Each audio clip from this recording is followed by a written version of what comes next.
நான் இப்போ திருக்குறள் சொல்ல போறேன். அகர முதல எழுத்தெல்லாம் ஆதி பகவன் முதற்றே உலகு. எழுத்துக்கள் எல்லாம் அகரத்தில் தொடங்குகிறது. அதே போல உலகம் கடவுளில் தொடங்குகிறது. தீனால் சித்துக்கும் நொல்லாரும் மாறாடை நாவினால் சித்தவது. நெருப்பினால் உடலில் ஏற்பட்ட காயம் ஆறிவிடும். ஆனால் வார்த்தைகளால் மனதில் ஏற்பட்ட காயம் எவ்வளவு நாள் ஆனாலும் மறையாது.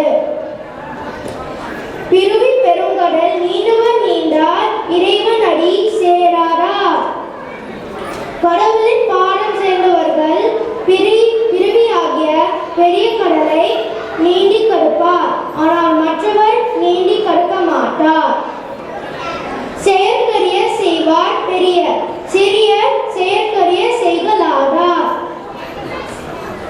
மற்றவர்கள் செய்ய முடியாத வேலைகளை செய்வார்கள் பெரியவர்கள், அப்படி செய்ய முடியாதவர்கள் சிறியவர்கள்.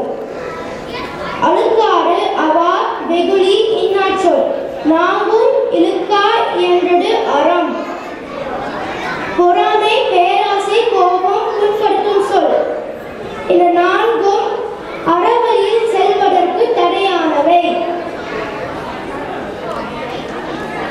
கேடில் விழிச்செல்வம் கல்வி ஒருவருக்கு மாறல்ல மற்றையவை.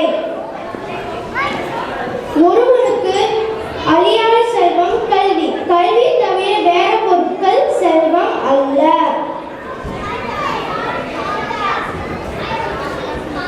கற்க கசர கற்பவை கற்றபின் நெற்க அதற்கு தக. நாம் படிக்கும் நூல்களை பிழை இல்லாமல் கற்க வேண்டும். கற்றபின் நல்ல வழியில் வாழ வேண்டும். அன்பும் அறனும் உடைத்தாயின் இல்வாழ்க்கை பண்பும் பயனும் அது. மனைவி குழந்தைகளிடம் அன்பும் மற்றவர்களுக்கு உதவும் குணமும் இருந்தால் வாழ்க்கை பண்புள்ளதாகவும் பயனுள்ளதாகவும் இருக்கும். தன்னெஞ்சறிவது பொய்யற்க.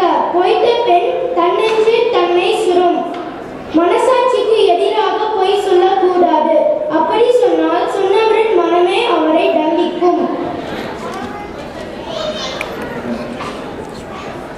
முகநக நட்பது நட்பன்று, நெஞ்சத்து அகநக நட்பது நட்பு. முகம் மட்டும் மலரும்படியாக நட்பு செய்வது நட்பு அல்ல. நெஞ்சமும் மலரும்படியாக அன்பு கொண்டு நட்பு செய்து நட்பு